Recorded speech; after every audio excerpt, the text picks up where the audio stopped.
Hey guys, it's February reading wrap up time, and I had 9 books on the TBR for February.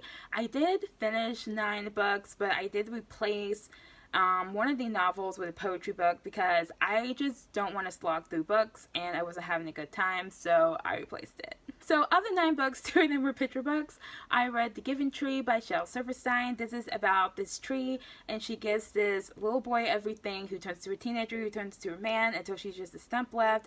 And then when he's a really old man, he comes back and he sits on the stump, and the tree is happy. And I don't know why I liked this. It's like really depressing, but I liked it when I was younger, and I wanted to add it to my picture book collection. So of course I'm going to reread it. And then I read Where the Wild Things Are by Marie Sendak. This was another book I remember liking when I was younger, so I picked it up for nostalgic reasons. And it's about this kid. He has this big imagination, and so he imagines that he's like a monster, and his room turns into a jungle, and he travels to this monster island and like hangs out with some monster creature things, and it's just a good time. So the first novel I finished this month is The Wicked Deep by Shay Earnshaw. This is about this town who has this 200-year curse on it because 200 years ago they wrongfully accused these 3 girls of being witches and drowned them in the harbor. So in retribution, these girls return on June 1st every year for 3 weeks until the solstice, and they basically possess the body of a local girl and lure boys into the harbor and drown them. So every single year for 200 years, like at least 3 boys have drowned in the harbor. And so the story takes place in the modern day, around this girl and this guy that she meets, and they're trying to figure out how to end this curse. And I really like this. I'm not really sure why, because like it's mostly like romance with like a side of figuring out this curse stuff, and normally I kind of take an issue with that, but I don't know, like this time I just really liked it. It was dark, it was atmospheric, it was really fun, and like I said, I just like to have a good time when I read, and I was having a good time, so I really like this. And then I read this poetry book, Pillow Thoughts by Courtney Peppernell. This was pretty much right up my alley. There were some like uplifting poems that I didn't enjoy as much, but then I also read Pillow Thoughts 2, which was the poetry book that replaced the other book that I didn't read. And I did like the uplifting poetry and Pillow Thoughts 2. So they're about in the same vein. There's a lot of like heartache and missing someone and just things like that, but I really enjoyed both of these poetry collections. And then while I'm talking about poetry, I'll just go ahead and talk about Good Morning, Good Night, Little Pep Talks for Me and You by Lin-Manuel Miranda. And this was illustrated, and they were just like, I think like a collection of tweets, and so it was a little repetitive because sometimes the good night tweet was pretty much the same wording as a good morning tweet. It was just like instead of saying good morning, he was saying good night. But for the most part, like some of these were really funny, some of them were uplifting, and overall it was just really fun.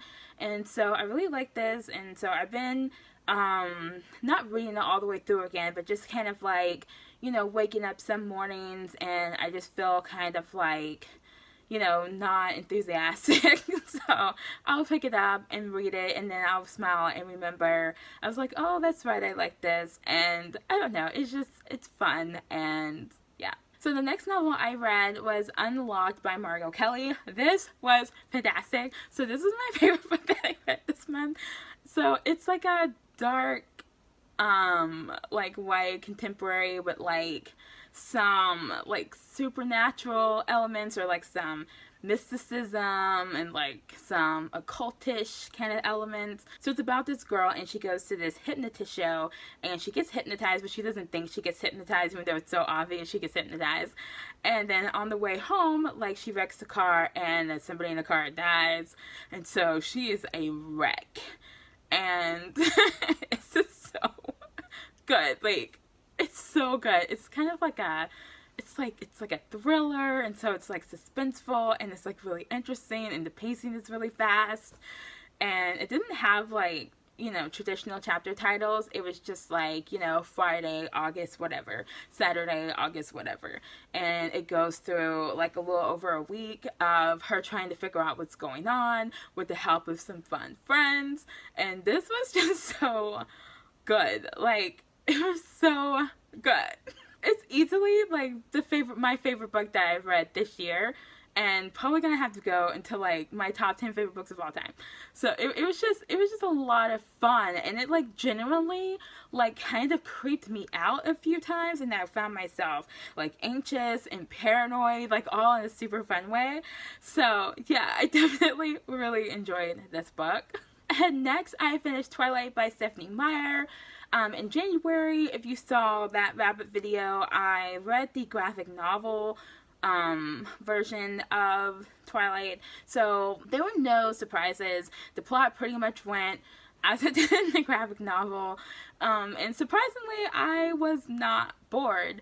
And also surprisingly, I liked the book. So yeah, I could take issue with like, you know, there was a lot of sighing and a lot of eye rolling and a lot of like severe mood changes. Like Edward had severe mood changes, and so did Bella. And also I could take issue with, you know, the fact that laughing and chuckling and sighing are not dialogue tags, but all of those are nitpicky things, and they're actually surprisingly easy to ignore when you're having a good time. And I had a good time. I found the book to be like humorous, you know, but not like, I don't know, it was just kind of ridiculous, but like in a fun way that was kind of like part nostalgic and like part like, this is ridiculous, but I really liked it at the same time. I kind of like, it kind of reminds me of when I was reading the Sookie Stackhouse series. Like, Charlene Harris is like the writer of the Sookie Stackhouse series. She's really, really good writer, but like the plots are completely ridiculous. They're so ridiculous. Even sometimes I would be reading those books and I'm like, I don't even like the plot, but like the story was just so entertaining and it was so fascinating to me, and I love Sookie, and this kind of reminds me of that, only the writing is not like as good. So, in case you don't know, Twilight's about this girl. She moves to this rainy town from a super sunny town, and she meets this vampire guy, and they fall in love, and like 300 pages of this 500-page book is just about their relationship. And again, normally I take issue with stuff like this, but for some reason this month something is wrong with me, and it's not bothering me at all. And I don't know, I just had a good time. So anyway, yeah, so they fall in love, and then like one day there's some vampires passing through this town, and one of them decides that he wants to kill Bella because reasons, like he likes a challenge, and Bella is hanging out with all these strong vampires, and so he sees it as this kind of game that, you know, he's gonna try to kill this girl who has so many strong vampires trying to protect her. And anyway, so like the last, like, you know, 100 something pages of the book, you know, they're trying to, you know, keep Bella alive. So, and then the last book I finished was Nosferatu by Joe Hill. This is like a thriller, horror, a kind of book, and it is so long. Like, this audiobook was 20 hours long, and the book is 984 pages long, and it felt like it was long. Like, there were times when I was listening to this book that I felt like it was never going to end.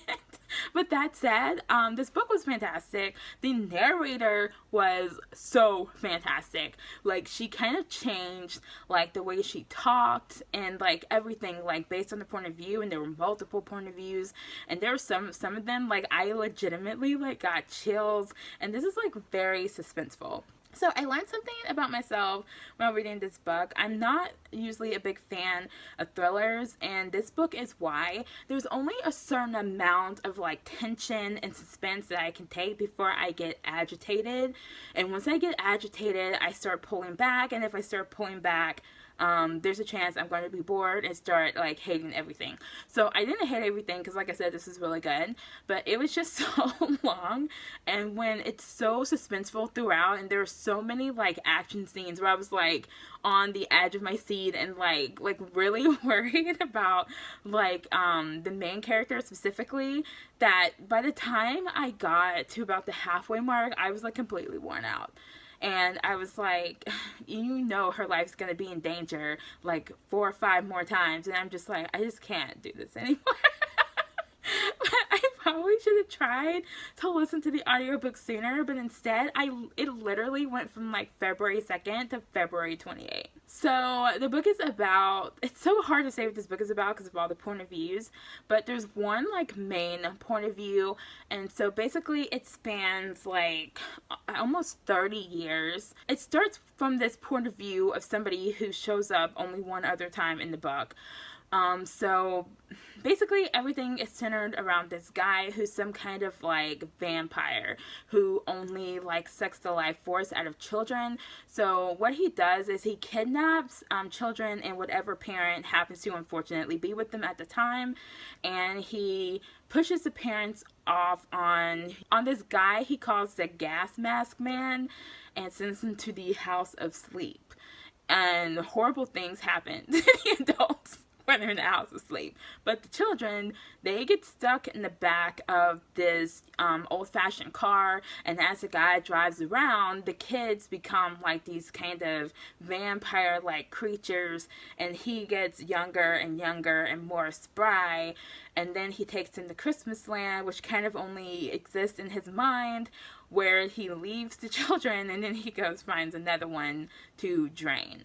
And he can only do it with children because something about adults are like super bitter or whatever, but like kids, you know, like he's trying, I don't know, he's like trying to save the kids from like becoming adults, and he thinks that he's doing something noble, but it's like, it's so creepy. So the length aside, this was really good. Like, Joe Hill's a fantastic writer. It's very immersive and, like I said, very tense and suspenseful, and there's a lot of like, you know, like danger and like death defying and things of that nature. So it was a lot of fun. It just, I felt so worn out, but it was So those are all the books that I read in February, and it was like a really good reading month. I enjoyed everything, and I had a good time, and yeah, it was good. So let me know if you've read any of these books, if you want to read any of these books. And that is all in this video, and I will see you guys next week with my March TBR. And yeah, I will see you guys then. Bye.